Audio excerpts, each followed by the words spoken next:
So your boy was perusing Twitter as he does, and I noticed that we got a tweet from the JPFGO account, and I noticed that they went ahead and hard announced when both the 5.1 campaign and the 5.2 campaign, those being Atlantis and Olympus respectively, when they're going to be coming out. The 5.1 is going to be out on September 29th, and the 5.2 is going to be on October 6th. So I want to talk about 5.1 for a second here, because there's a lot of servants that could potentially be getting some major buffs. And I think there's some servants, like the obvious ones, right? People are going to be like, oh, Super Orion, like he's going to be getting one, like maybe that's going to be super cool. But there's a lot of other servants that I think we could actually talk about if they could potentially get some buffs. Now, this is also really good, even if they don't really do anything super crazy online with buffs and everything. Remember that you're going to get to do all of the interludes and everything, and that's always a decent chunk of quartz. So we're going to talk about all that and more in today's video. If you have not already, make sure you leave a like on the video, subscribe to the channel for daily FGO content.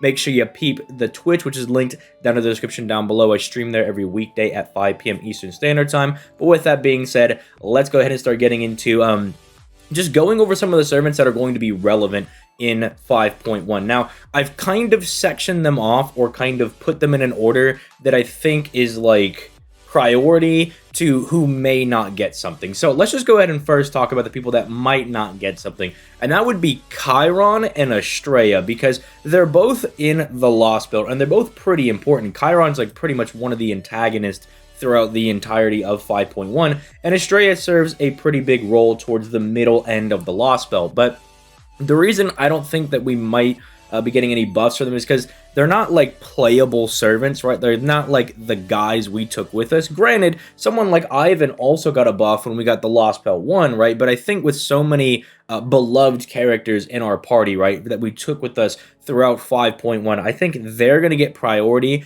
over people like Chiron and Estrella. Although, if Chiron or Estrella, either one of these guys, get a buff, they're already like both on the cusp of being disgustingly broken. They're already both really good as is, but tossing a buff either one of their ways is going to make them disgusting, because Chiron's already one of those like budget support type servants, and he literally does everything, right? Like, he has his own survivability, he gives you an Omni card buff, and he gives the party really good crit damage, right?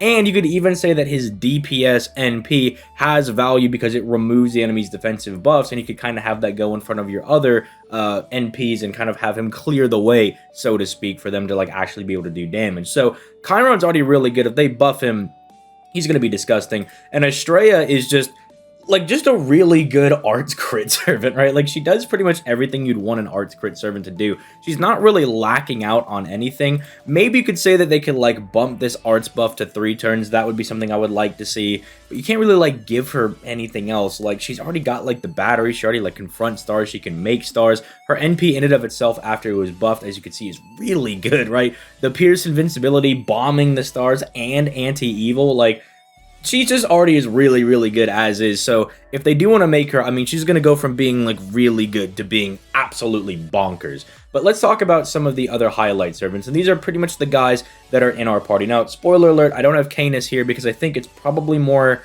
accurate to say that she'll get her buff if they do give her one, or like her spotlight in 5.2, because 5.2 was when Canis was kind of traveling with us, and then she has that huge fight towards the very end of the Lostbelt, and it's kind of more about her, right? It's more focused around her, whereas in 5.1, she's kind of like a mid-boss for Super Orion to ragdoll around. Like, let's not be honest, Orion kind of destroyed Canis real quick. But speaking of the man of the hour, Super Orion. Now, do I think they're going to buff Super Orion? I really don't think so, despite it being like the obvious choice. I mean, he's kind of like the poster child for the Lostbelt, right? I don't really think he's going to get buffed. He's already so disgustingly good. Like, you could maybe be like, well, he does face card damage, we got to give him this for like 3 turns. It's like, bro, no, we do not.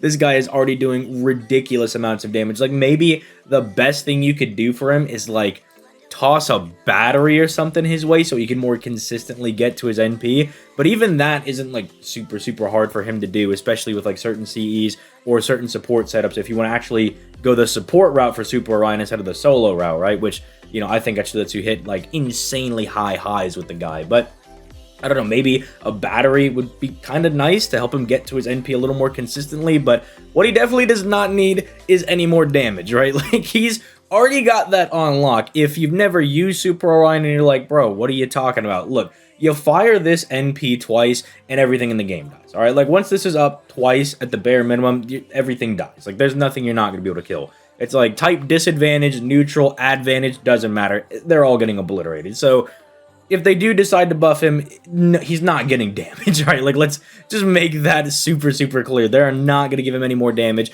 The only thing that I can maybe see him getting is, like, an NP gain buff or a battery or something to help him more consistently loop his NP, because that's kind of the only thing, I guess, quote-unquote, holding him back. But the next servant on the chopping block would be Achilles.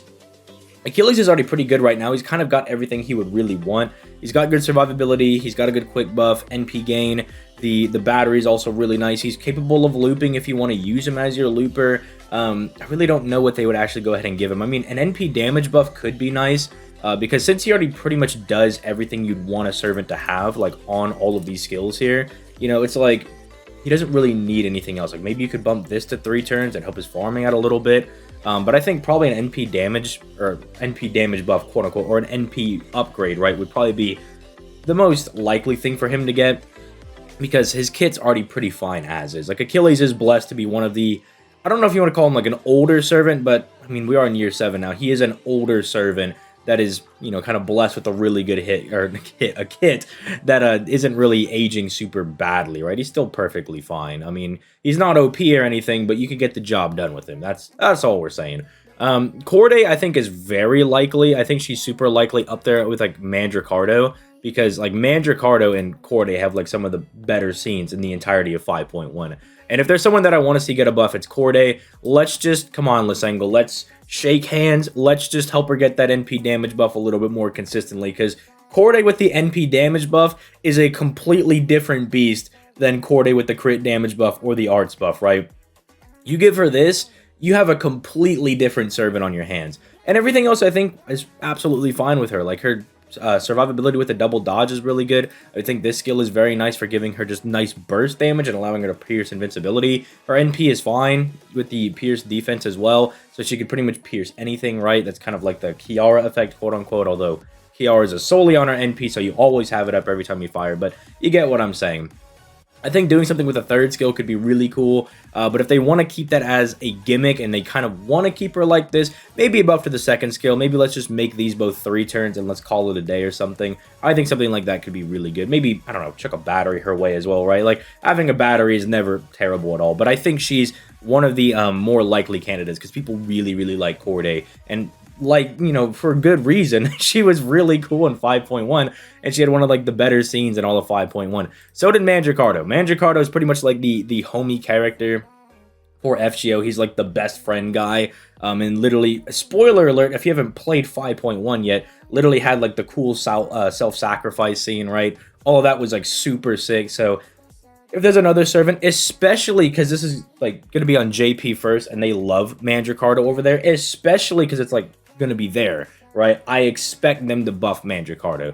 They're not going to take away like this, I don't think. Like, this is a part of like lore and everything, so they're not going to take that away or anything, but they can make it stronger, I guess, if they want to do that, because skill 1 is fine. It's super generic. It's good stuff. So is skill 3. Like, he's got all the good generic good stuff, you know? Not a whole lot else to buff. Maybe you could buff his NP, so upgrading it would give it more damage, and then maybe kick these up to 30 to 50% instead of 20 to 40%. Something like that could definitely be really, really strong for him. Paris is really similar to Achilles in my eyes, which I get is really ironic because Paris, Achilles, you know, lore, but they're both really good, right? They're both like pretty solid with their kits. They don't really need a whole lot else. I mean, Paris has the whole gimmick of like, you know, vital spot identified, NP does big damage, but other than that, like, they've got a really, really strong kit. Like, again, you could maybe try to nitpick and say, like, okay, we could buff up this attack buff for 3 turns, but it is 40%. It is pretty high. Then again, you could argue it's, like, very similar to, like, Monster Strength, and Monster Strength at least is usually, like, 2 turns or something. So maybe we could buff this up a little bit, maybe slap that up to 100%, something along those lines. But, I mean, they've even already got the battery. You can maybe add NP gain to that as well, maybe if you wanted to do that. And their NP's already good enough as is. I mean, they have the Pierce Invincibility built into the NP, and they literally have a damage mod they could apply to anyone as long as they can stick the debuff onto them, right? Paris, I think, is already really good. So if they get a buff, I really don't know what they're going to actually be giving them. I'd expect it to be something with, like, increasing this and maybe making this like 3 attacks for 3 turns, something like that, kind of making it to where you could stretch out the attack buff, maybe adding NP gain and maybe bombing some stars on this, something along those lines could be really good. But I don't really think they need to touch the NP at all either. But truthfully, they could just actually up the damage scaling by giving it a buffed NP and then call it a day, right? Or just even add Pierce defense to that if you want to make Paris absolutely nutty. I mean, they are a free-to-play servant, so as good, like, these are the servants that I want to be, like, really, really nutty, because I think it helps out the most players, right? If Super Orion becomes super OP, like, they give him, like, a 50% battery, and he just starts tearing the meta apart, right? That's cool and all. I love servants being broken, but not everybody has Super Orion, right? And not everybody's going to be able to summon Super Orion, right? Because even after they bring him back, which I'm assuming they're going to bring him back, right, for the 5.1 banner, when they bring him back, it's like, even if you don't get him, it's like, then it still doesn't help you out. But if like Paris, Mandricardo, Corday, or even someone like Jason over here, who I think is another huge candidate, if they get buffed, huge deal for free-to-play players. It makes their life a whole lot easier. And honestly, I think the only thing we got to do for Jason is maybe give him an NP damage buff somewhere, and I think we're cooking, right? I think people really underestimate Jason. Like, they call him Baby Muramasa, which is basically what he is. But it's like, I feel like that doesn't give him enough credit, right? There's going to be a farming node on the NA version of the game for the Christmas Lotto, where you're going to use Jason, right? Jason, free-to-play guy, don't even gotta grail him or anything. You just make sure you get him NP5, 1-star servant, he's gonna farm it for you, right? And that's because Jason, even though he's got, like, these weird skills that people would say, they'd be like, well, I can't even use him with normal guys because he doesn't, you know, Argo people aren't getting all this stuff, right?